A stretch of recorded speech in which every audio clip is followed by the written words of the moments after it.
So I'm at the free play space at the GDC, and I'm helping people find games. And I look over and there's somebody standing and they're looking over at games. And I walk up to them and I say, "Oh, are you looking for a game? Can I help you find a game?" He's like, "No." And then I saw their shirt and it said Direwolf Digital. And I was like, and he happened to be standing right next to our Misplay banner. And so I pointed to it and I was like, "We did a podcast for 3 years about Eternal." And he's like, "Oh, not something he remembers." We have to remember that Eternal was a Direwolf Digital passion project and not one of their flagship products. Yes. So I tell him just a little bit about it. I drop a few names, Colacoma, Watchwolf, kind of nods his head. And then I say, "What do you do at Direwolf?" He's like, "I'm the president." He founded the company, Scott Martins. That was just a funny exchange for me. Is this where we talk about like Shadows of Giants? You met this guy. Here you are founding your own board game company. Oh, not at all. No. I just thought it was fun to have met them and they didn't still know who I am. It is a funny coincidence. I'm Hunter Pence, and you're listening to the Misplay podcast. Oh, yeah.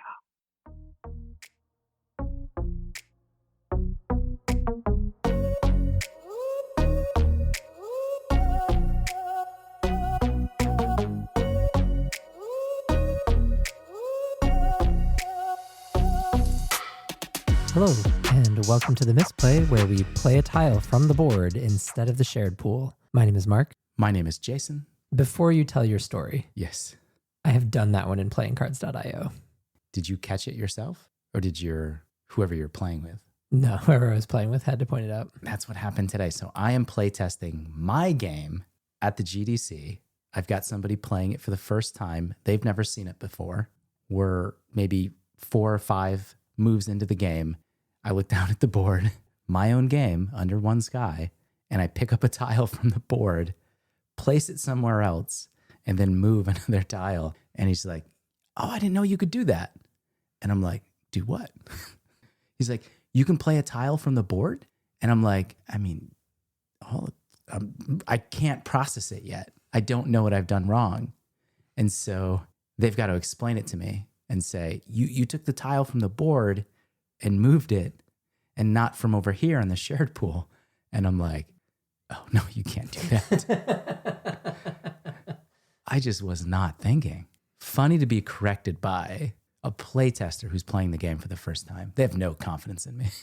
I was really trying to find a way to say that's as good as any, but that is the best Misplay we've heard this season. I've said this to playtesters before. I feel like when you sit down and playtest a game for the very first time against the game designer, you shouldn't win that game. Any game that I sit down to playtest and I've never played the game and the game designer has built it from the ground up and has played it 100 times, I should lose 90% of the time, right? Maybe. Depends on the game. Our game, I'm still like 50-50. Anybody could beat me. It's how you know you're onto something. Yeah, I don't know if it's a good thing. Kills me a little bit that you're hitting me with the teasers of your time at GDC, but we're actually here to talk about manufacturing. Yeah. Those not related. No. One of those I'm enthusiastically interested in hearing about. The other you are going to have to draw me kicking and screaming through. Manufacturing, really? It's not excellent. But that's the plan today. We're going to do something, I think, a little different. We're going to have a bit of a working session.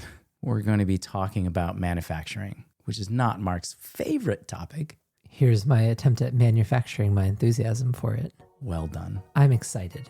Before we do that, this week's episode is brought to you by Board Game Casual. Board Game Casual's YouTube channel welcoming people into the board game hobby with video reviews, recommendations, unboxings, tips for accessorizing on a budget, and more. This is the year where we are trying to make as many conventions as possible. East Bay Board Gaming Con, Kubla Con, Gen Con, maybe even PAX West. Mark, did you know about the Board Game Casual Con? I know we didn't get to go this year. We didn't get a badge. I'd like to. Every so often, Board Game Casual gets together with their friends and plays a treasure trove of games. In a recent video, they recap their winter 2026 con and they rank all of their favorite games. Maybe one day we're going to make it to a Board Game Casual con. I hope so. Give Board Game Casual a view at Board Game Casual on YouTube at Board Game Casual channel. All right. The Thing. Nice. Nice. It's my party whistle.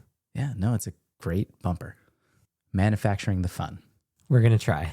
You like this part. I don't know if I like figuring this out because I don't know anything about it. I feel like when we're 4 games deep, I think I'll find it more fun because I'll know more. I have no idea what I'm doing right now. That isn't fun. I'm thinking because I kind of like that trial and error type of learning in other aspects of my life.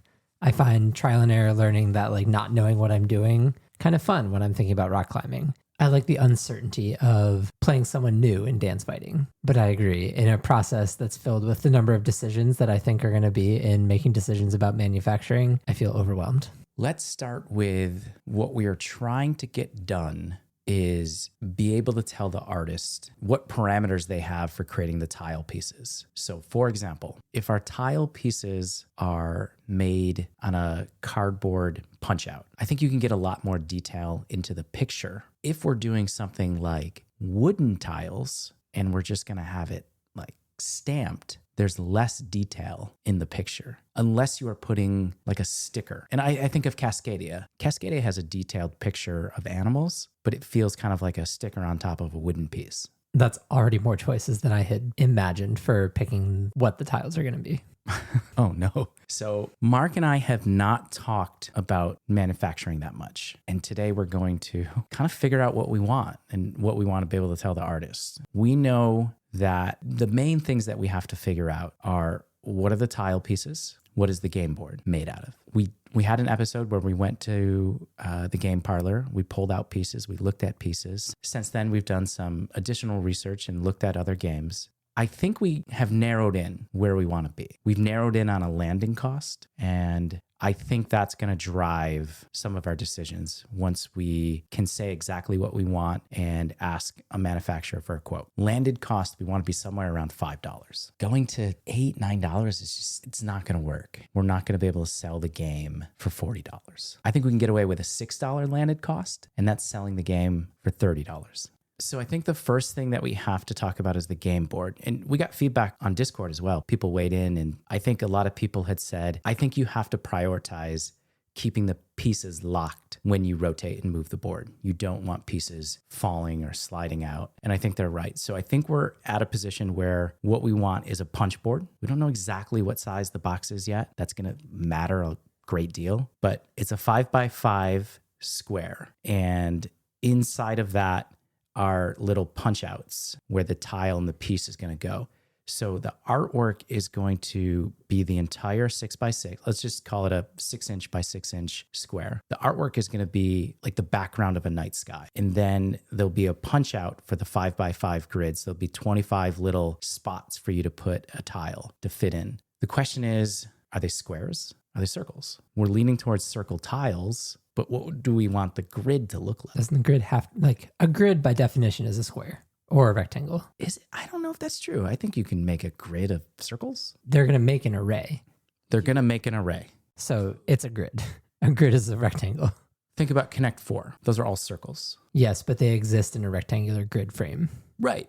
Ours would as well. So do we want the punch out to be a circle, or do we want the punch out to be a square? He's already killing me. I mean, the pieces are round. Why would you not want a round cutout? I think size matters here. The thing that immediately comes to mind is, how hard are pieces going to be to remove when we're making board moves? So when I place my blue tile and move my surrounding tile one space, how are we going to make it so that it's very easy to get the surrounding tile for me to pick it up and move it to its next place? Because we know with the punch out board that we're not going to be sliding pieces. Everything is going to be lift in place.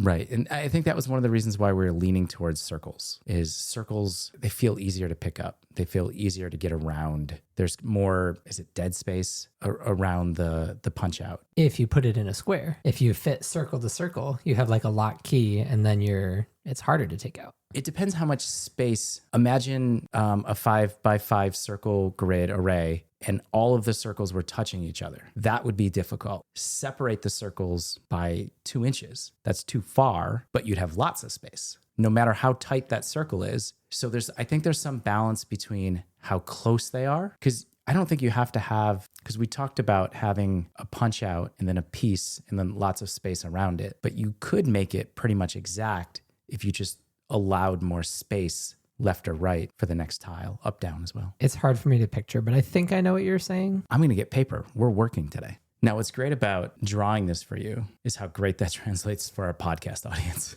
Hello, I'd like to introduce you to narrating Mark. Jason has drawn a rectangle. I'm going to make just circle cutouts. There are 10 of them. You want me to do 25? No. I'll do 25. Don't. You do whatever illustrates your point. Okay. These are the circles, the cutouts, the punch outs, and here's a tile piece, small, right? I put one there. There's lots of space around here to grab. Or I make it fit pretty much exactly. Now you don't have as much space. Do you see that? As I go to grab this piece, my fingers are going to hit that. Yes. Jason is drawing another rectangle. Do you want 10 circles? What do you want? 5 is good. They don't fit in the rectangle. I'm not an artist. So now I can draw them exact, but there's a gap between where I'm grabbing them. Does that illustrate my point? I see what you're saying, but I think in both ways, you have to consider how much clearance you're going to have from the tile fitting into the slot, because it's not going to fit like flush, right? I'm not going to have the cutout and perfectly closed so that the surface is smooth of the board, correct? I have no idea what you're saying, and I'm in front of you. I can't draw it. I don't draw in 3 dimensions. I don't draw in 2 dimensions. You know how in our prototype, the board sits lower than the tiles? Yes. That also has to apply to our board. I think that space is more important than what you're talking about. The tile's going to drop down. If this is a side view of the board, and if you're looking in, it's cut out there, and the tile sits down there. Isn't that what you're seeing? Yes, but I'm talking about how much does it rise above? Oh, yeah, it should be considerable. I think that's the more pressing piece, because that will dictate which of these 2 options of how much space in the punch out to fill. If you go higher off the board, you have to go wider. Sure. But like that clearance matters, because like if I'm closer, the closer I am, the closer the pieces are, the more you'd need like clearance to flip it out. And the more I'm even just like touching on the circles being close to each other, I want them to be farther out. Option 2. Squares. That's option 3. Jason is drawing 5 squares now. What was option 2 if this is 3? Option 2. Still circle cutouts, but farther spaced apart to make easier fingers. Option 3, spaced out squares, circle pieces. I don't know why, but I like option 3. But this is an aesthetics thing. You're more the aesthetics person. People have told us, well, this is a really good thing to try to sort out right now, because that would change the box art. Because right now the box is showing a grid in the sky. The grid has squares. If we were doing circles, you wouldn't then put a square around the circle like that, right? The lines on the grid that are on the box art will be implied by the depth of the cutouts. You'll still see the squares. What squares if we did circles? You're still going to see the units and measure based on how things are raised. There's the whole board I'm drawing. Those are too close. Sure. Imagine them further apart. There's no squares. There's a square here. There's a square here. Your eye will find them because you have to play the game. You're going to change the constellation cards too. I think you have to have squares the more we're talking about it. Your eye is just going to build them for you. That's what other people have said to us. Other people have said they should be squares. See, I have made that argument. It is the logical argument. I'm Must ready to have move squares. on. Box it, ship it. Box it. Box art, ship it. Nice. So there's squares. They're spaced out.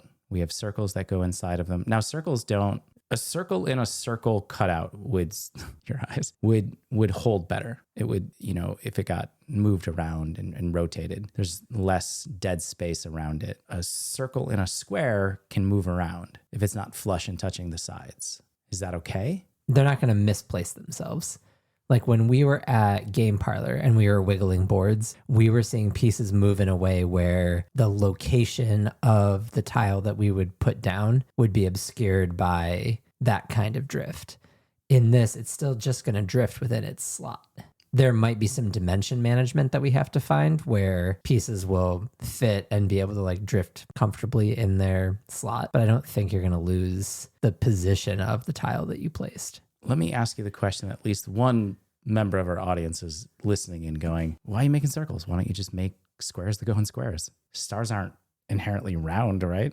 From a distance, look round. In my head, I think a circle allows for a little bit of a different style of art. And I'm hoping we'll carry kind of like the lighting of the whatever art winds up on the tiles. You see the light of a star. Like when you look at light in the sky, or like when I look at light out in the night sky, you kind of see gradients and it kind of rotates out in that kind of concentric circles kind of way. I'm going to challenge you a little bit further, because one of the things that I've heard frequently, even with the tiles that Tor created for us, they demonstrate how the tiles move. I heard that today at GDC. People really like that the orthogonal tiles are kind of pointing left, right, up, down. The diagonal tiles point diagonal. Isn't that harder to do on a circle? Is it harder to show a diagonal moves on a circle than a square? Because you can point corner to corner. When you place a square, it's always going to be showing the point to the corners. You can place a circle, though, in a way where the diagonal isn't going right to the next piece, because you could place a circle in 360 degrees. Jason cut one of the circles that he drew into non-equilateral triangles. I'm going to draw one where I cut them into equilateral triangles. Sure. And this is the diagonal piece, right? You're trolling me. What do you mean? This is the orthogonal? Because I was doing the diagonal, so you're now doing orthogonal. Yes, I drew the orthogonal piece. Okay. Give me the pencil back. Just imagine that rotated slightly, right? I could turn that a little bit and then it would look diagonal. If I turn this 90 degrees, it's going to look like this. And that's diagonal. So now the piece that is orthogonal, if I place it 90 degrees, it's going to look like it's a diagonal piece. Maybe this is an artist question. Jason and I are drawing pluses and multiplication symbols. That is the extent of our art capacity. That was really good. I did a good one there. It's fine. Okay. I mean, it clearly demonstrates the error in my thinking. You're right. But why do they have to be plus sign minus? That's Sure. that's not what our artist is going to do. But it's going to be something that's representing a diagonal move. Sure. And now that I'm thinking about it and seeing it, I don't know if a circle can contain that, because you can place it in any degree. Whereas a square, you can only place at 0, 90, 180, 270, I guess 360 too. How about that for diagonal? Wow. I know that looks bad. Yeah, that's your art level. Mark has drawn what I appear to be a broken Easter egg. I see an Easter egg that's been like cracked open. I need you to focus on the slanting lines of the diagonals here. It's thunderbolts. Sure. Slanted thunderbolts. Yeah, these are going to be straight lines. Yeah. Pencil. We keep going back and forth. He's drawn This show's terrible. which are now straight lines going down. But I'm going to turn that piece, because you can set it in, when you place a circle, you can set it in any. Now, which way are your slashes going? Just say it, Mark. They're eschewed. Diagonal? Is that the word you're looking for? I can place that and make that look diagonal now. That's not a diagonal piece. Squares it is. Ship it. Box it. You got to box it before You win. it.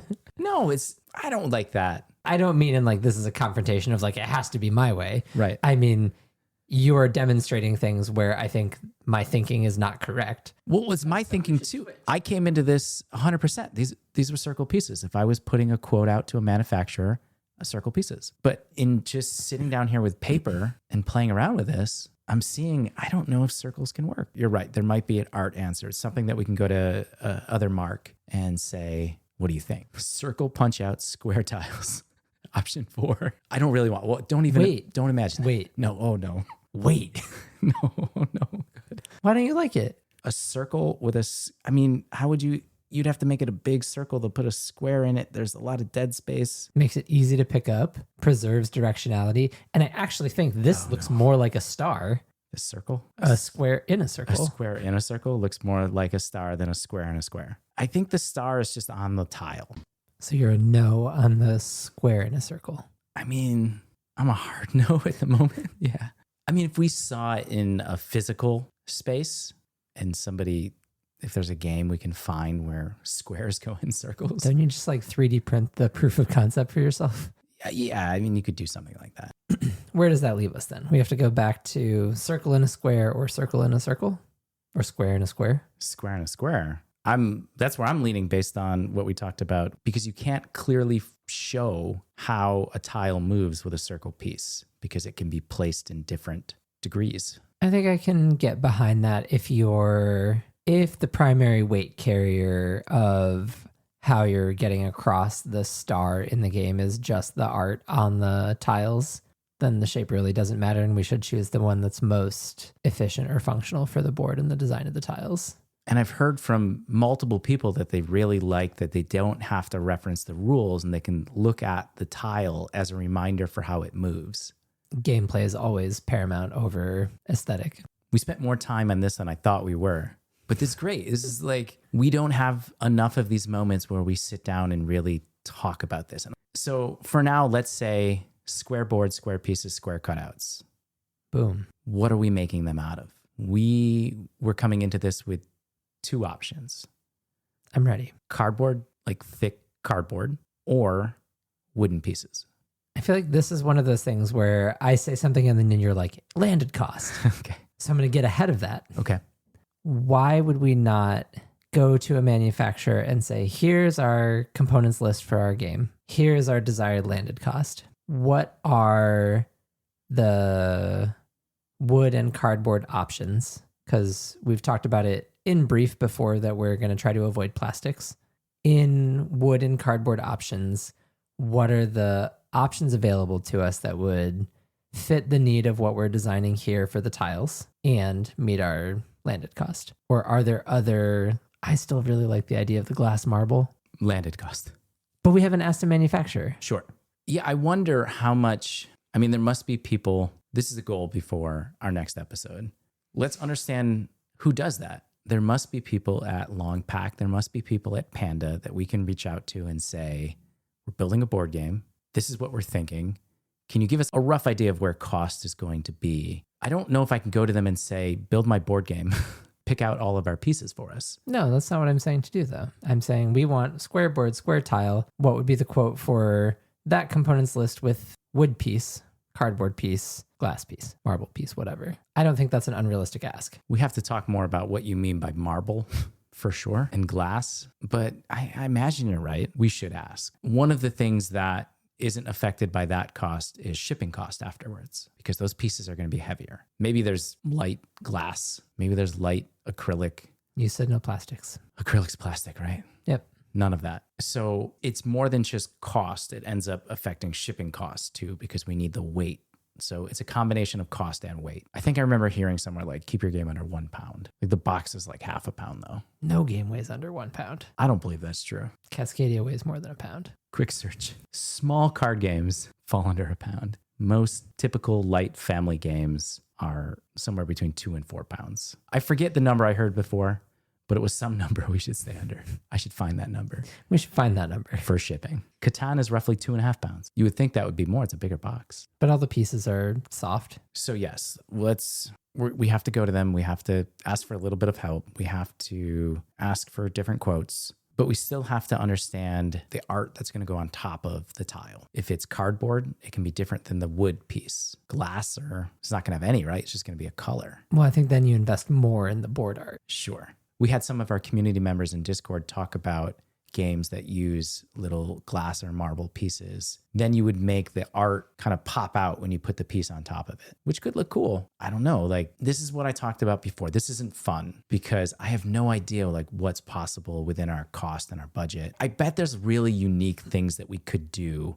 with a star game. The way that you make your board. And we talked before to Ryan, who was like, I was thinking, guys, you should put lights underneath it. And when you place, there'd be like a magnet on the piece. And when you place it into its spot, it triggers the light to shoot up. And that would look cool. Totally. Take that back a few levels. There must be things that you can do with the art and pieces to create an effect like that. I have no idea. And we have always talked about this being our first foray into building a game. And as much as I would love to create like a super unique board, part of me just wants to make it all in cardboard, put it in a box, get it out, learn how to do that, how to create a Kickstarter, how to find a manufacturer, create a Kickstarter, figure out fulfillment, and just get orders, ship them, and say, not say that we're done, but just to say, I did this, I made this game, and maybe this is something I want to keep doing. Maybe the Misplay continues and we make another game. It isn't super important to me that this game has like all the bells and whistles. I'm just trying to understand the process. I'm not saying bells and whistles, but like think back to my time at Gen Con when you were like, go talk to manufacturers. I was obviously not asking the right questions when I sat down, when I tried to like sit down with somebody. Was that my voice, by the way? No. Go talk to manufacturers. No, I'm just, Okay. it's the caricature of you that I have in my head. You're the boss. Okay. But there were other people who had their component list and they were like, hey, I want to meet with somebody. I'm serious about getting quotes and understanding. And what I was getting from reps was like, here's your minimum order quantity. You have to do 1,000 orders. There's 1,500, 2,000. Pricing changes, gets cheaper as you do more. And some people were like, if you really ask nicely, maybe we'll do a 500 for you. And then they sent me on my way and it was like, here's your like sample kit. I applied for a sales job out of college. I guarantee there's somebody whose job it is to sit down with people like us and walk us through and answer these questions. It might be a question of like, how do we get in a hold of one of those people? How do you set up a meeting with one of those people? But there's got to be somebody who's going to sit down, a first-time game designer, and take them through, not make the decisions for them, but like show them what questions they should be asking that they don't know how to ask. Because I'm like, okay, we pick the cardboard piece and the wooden piece. And then what's our art? What's our way of putting the art on the wooden piece? What's our way of putting the art on the cardboard piece? Like we have High Tide, and High Tide has what looks to be some kind of like embossed or like stamped line drawing, which is way more detailed and sophisticated than the like take a sponge and stamp on your Quirkle piece. Right. So like like floundering in the dark, but there are people whose job it is to take you by the hand and lead you into the light. Their light, but into the light. We have to find that person. I gave you a bunch of business cards, didn't I? You did. I have those somewhere. Someone listening, I think it was Micah on Discord was listening a couple of episodes ago when we were talking about UI stuff, and he was like just hitting a wall, like, what are these guys doing? I have ideas. This isn't how you do it. Hopefully somebody's listening right now and going, yeah, I know that person. Like that's an easy phone call, guys.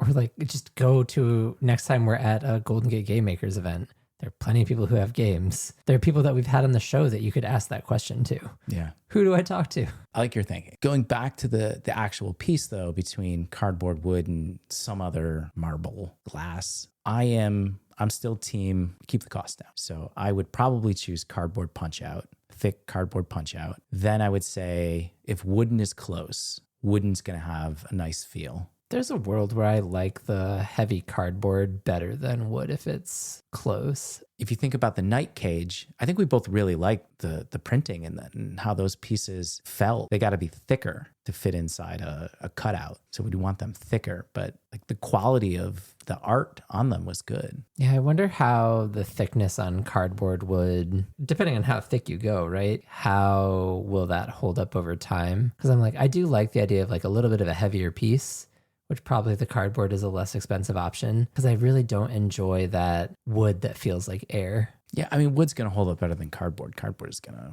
fray. Corners are going to get messed up. Especially depending on how tightly they have to fit into the frame. And especially since people are going to play our game so much once they get it. It's not a one and done. They got to fill out all the constellation cards.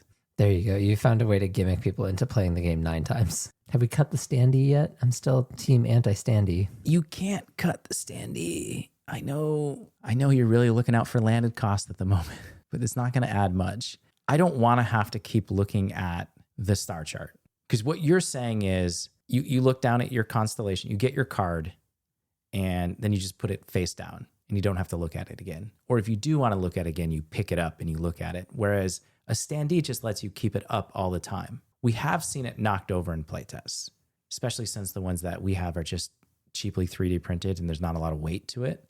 So, any good gust of air is going to knock it over. It's nice to have it up. It's a nice visual. Plus, you're showing off if there's a name already on it, that it's up, and you're looking at it. Somebody has won with this before. You get to see it. I don't like having to constant, because I would have to constantly pick it up. And you're going to argue, well, you can just look at the star chart. Yes. It's out already. You don't need to have your own personal card visible because all 3 constellations are visible on the star chart. Mm-hmm. I still feel like I have to constantly refer to it. And if you see me looking down at the star chart, I feel like you'll know which is my pattern if I'm always looking in a certain direction. Is that next level? Who's operating on that level? But if you are looking at the star chart, I'm going to look at where your eyes are going. Isn't there a poker term for that? Angle shooting? Is that a thing? Might be. I don't think people are going to angle shoot in our game. You might. I will absolutely. I need every edge I can get. I'm not going to die on the no standee hill. We will still have to decide what we want, what shape the star chart is going to be, and what the cards are in our hand, the constellation cards. So we have the constellation cards and we have the star charts. There's 3 star charts and then 9 constellation cards. I mean, it makes sense to make the constellation cards playing card size. That's standard board game things. We could make it a square. We could make it round. I think that round would make more sense if we were doing the round pieces, but now that we're back to everything's a square, why wouldn't you keep more quadrilateral based rectangles and squares? You can have a rectangle star chart, you can have your rectangle cards. Yeah, I agree with that logic. One of the things that's come up recently in our playtests, in our blind playtest, is that people were positioning, the red line in ways we didn't think they would. I just thought they'd put it up or down, and they were putting it left and right. We've agreed, we've talked about it. That's a great way to play our game. We should allow people to play all 4 rotations on a card. But then what shape is that card, and how do we mark it? You could mark it with colors, right? There's a blue side, there's a red side, a yellow side. I don't like that visually. I would like to find language that goes with navigation. At first I thought north, south, east, and west. Then I thought there's not really north and east and south. But what a playtester told me today at GDC was, yeah, but you're not in space. You're just looking up. So you would tell somebody, look to the east or northeast. Good point. And I was like, yeah, I'm not in space. The stars are, but I am not. So maybe north, east, south, and west does work. It's a good point. So some directionality, some shape of those cards, we have to figure that out. I do love the idea of a nice little compass, small little compass graphic. Yeah, and it could be on the constellation cards as well. And you just match it. You point north, whatever, south, whatever orientation you're going to set the star chart. Mm-hmm. You position your card to match. I think that makes more sense than a single red line on the bottom. Colors would make sense, I think. You line up the blue, you line up the green, the yellow, but... That sounds ugly. Yeah, I don't want to do that. I'm into the compass idea, especially if we get to use north, south, east, west. Last piece for now is the rule book. Yes. What size do you make it? Size of the box? Well, that was something that I was thinking about, where in thinking about the feedback from Jordan of be more specific about everything, label everything, as I go into starting to revise the rulebook, I wanted to ask, how much does word count matter to you? Because if we're going to be that specific of naming every meaning-bearing noun in the game each time it's in the rulebook, you're going to inevitably have a longer rulebook than what it is right now. Yeah, absolutely. And especially since we'll be adding more images. And I think the constraint that I'd given you was solely based on Cardboard Edison, that we wanted it to be a short, clear rule book. I think it's going to be longer than it is now. I think there'll be more words. But more importantly, when we have the correct art, I think lots of art, lots of pictures showing the setup of how you set up the star chart in a couple of pictures that, you're highlighting, you line up the north to the north, showing it from both sides, maybe better pictures of how the pieces move. So yeah, I because of the simplicity of our game, I don't think we're ever going to run into an issue where the rule book is too long. It's more just about what does it look like? How does it fit in the box? Have you thought at all about the insert? What? The thing that holds everything. So you open the box, you open a board game box, and then there's usually some plastic. Oh, we don't want a plastic insert. We have to figure that out. Connect 4 box doesn't have any of that. Has a 1-page rule sheet. It's all plastic pieces, but it has, yeah. It doesn't have an insert. You just throw everything in there. Yes. We don't want that. That's messy. We want something set up. It can be cardboard where cards are on one side, the pieces are on another with the bag, standees. And then Cardboard standees don't survive. The rule book can just sit on top. I don't know. When I put away a game, I just throw the rule book on the top and close the box. Sure. So it's roughly box size or half of your insert. Yeah. I would try to get away with making it because the last thing when you're closing, putting everything, you put the board down and then put the rule book on top of it. So I think it just, as long as it fits the size of the board, I think that would be the target. I think you could almost, depending on how picture galore we go, you could almost do a one-sided, a double-sided sheet the size of the box. We'll have to see. And I think this falls into the realm of there are different rules to the rule book. There is the rules writing, which is our obligation to create the content, the language, the information that players are going to need in order to learn the game without somebody there to teach them. And then it is in the realm of the graphic designer that we ask to lay out the text, to advise and suggest, well, how about this style of layout and this size in service of conveying the information in a way that's graphically clear and reads well. Yeah, you're right. I've been stuck on, I have to open up Google Docs and set the margins to where we want it before I can start working on the rule book. But you and I we just have to do the language. And decide what needs the visual supports. Yeah. And then leave the rest to other Mark and Scott. Jason, I think we manufactured some fun. This was not the tooth extraction that I thought it was going to be. Please tell me you had fun at Game Design Con. Not at all what it's called. Yeah, see, that's why you're not allowed to use letters. GDC. Yeah. It's the Game Developers Conference. I was so close. I had two of the words right. This is primarily a video game electronic conference. So and this is in the Moscone Center in San Francisco, which is a really big convention space. And in the West Hall upstairs, there's a free game space. Gamescape is set up and they're selling games. They also have a games library, so people from the conference can just walk over and find a game on the shelf and play it. They had Hot Streak. I really wanted to play Hot Streak. Then they had tables set up for game developers, and you signed up through the Golden Gate Game Makers. And so we signed up through the Golden Gate Game Makers, and they gave us, I have a 1-week badge for GDC, which is like $1,000. It's really neat that we were able to do that. I wasn't able to go every day. I was only able to go on Thursday and Friday. So I got to go and I got to playtest our game. In exchange for doing that, in exchange for the badge, I also needed to volunteer and help out in the free game space. So there was one day where I spent a few hours helping people find games. So people at the conference would just walk by and they would go, "Oh, board games." And I'm like, "Yeah, would you like to play one?" And they're like, "Yeah." So I'd help them find a game. So I would match them to developers based on what they were looking for or what was open. Got to meet a lot of game designers. Leonie was there from Biome. She was playtesting new games she's working on. There was a pickleball game that I really liked as somebody who plays some pickleball.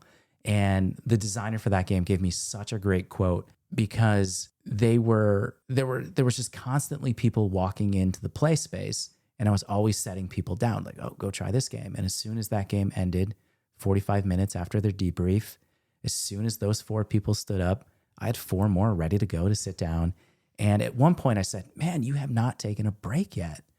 Like, do you want me to watch your stuff? Do you want to go get water?" There's still more people gathering around. And he said to me, "Taking a break now would be a disservice to the opportunity." And I thought, man, that needs to be on a poster. That's such a great quote. Taking a break now would be a disservice to the opportunity. It might not be on a poster, but it's sure on a podcast. Yes. I got to sit down and play test Under One Sky, and I got some really good feedback. Some things that we talked about and knew already, like we want to put must in the rule book where a tile, you must take its action. I got some feedback on colors. Somebody was playing the game who was colorblind. And so I was saying, the blue tile does this and the orange tile does that. And they go, "Yeah, but are the images all the same on them?" And I go, no, there's different images. Like, that's the differentiator for me. So they weren't able to tell the difference between the orange and the yellow. That was something that we saw for in an earlier prototype because yellow used to be gray. Correct. I forget how it became yellow. Tor's tile? No idea. Yeah, me either. I don't know. Have to go back into our dev diaries. Yeah. So it's just a really cool experience to be at the GDC because I got people to play the game who, weren't board game designers, but they're board game adjacent. So these are all video game designers and video game artists. And it was really great to see them come play the game as we're trying to find our audience. A lot of these people are our audience. Tell me more. I think it's a relatively casual game. I don't think you have to have a deep love of space. I don't think you have to be a player who is just like really into board games. I think that the simplicity of how the game functions is good enough to draw people in because they get how the game works. And then the feedback that I got pretty frequently was there's depth here. There's a lot of strategy. As people got further into the game and they realized all the different things they could be factoring in and considering, you know, when you place your first tile on the board, you only have like one decision. You're going to place it. It doesn't affect any other tile. Your second tile to the board has a bit more options. Then your third's got more. And, you know, as the game progresses, then there's like 50 things you can be factoring in. And that doesn't even take into account trying to plan for what your opponent is doing and how the board is rotating in 3 turns. So there's depth, I keep hearing. I'll take it. Absolutely. So really, really thankful to the Golden Gate Game Makers, to Unpub, and especially Gamescape for having us. Did you find that the players that you were getting for Under One Sky had, I know you shared some of the feedback, but was there like something different in the quality of the feedback because they weren't like board game designers and they weren't like board game aficionados and they're not board game contest judges? Because like that's been the space that we have tested in. Yeah, you know, that's a good question. I think the difference in a space like this, I think board game designers are much quicker to tell you the things they don't like. And they think about the game in a way they would make it, what they would do differently. And I think the people that were playtesting at the GDC weren't thinking about it that way. And I did have a thought walking around in the few hours that I was helping and I was listening to feedback at other tables and other games. And I couldn't help but think quite frequently, people say things they think that game designer wants to hear. People in this environment were overwhelmingly positive about any of the games. The feedback that I was hearing from people was, you know, this is really good, or I really like this. You did a good job. It felt very kind of, you know, you tell them the things that they want to hear. Whereas other game designers are like, what do you do? Why are you doing that? It's a different tone. I don't know that I would necessarily characterize that as like, oh, this is like just a thing that other designers do. It more to me points to the different context that you're walking in, right? Like you're walking in probably in this like professional networking conference, right? So like they're not here to make fun of people, pick fights, burn bridges kinds of things. Whereas I think you're saying it a little bit of tongue in cheek of like, oh, like, why are you doing this? I would do it this way. But I think this is how it felt for me when I've gone to Golden Gate Game Maker events, is the community there is there to support, test, stress test the games that are being brought to them in a way that helps new designers or the designer that's bringing that particular game to help them iterate on the game in a way that makes the game more likely to be successful in whatever publishing aspirations the designer might have. I'm not saying that isn't true. Good then. That's my new catchphrase. I'm not saying that isn't true. Doesn't quite roll off the tongue. As I don't believe that's true. The Misplay podcast is brought to you by Howley Boy Games. Consider donating at buymeacoffee.com/themisplay. We express our humble gratitude and recognize any level of support here on our list of sponsors. If you'd like to become a featured sponsor of the show, find our form at themisplay.com/sponsors. I know this is less interesting to an audience listening to us, especially since they can't see our paper. We'll have to take a picture and post it. Blue sky. We'll have to post a picture.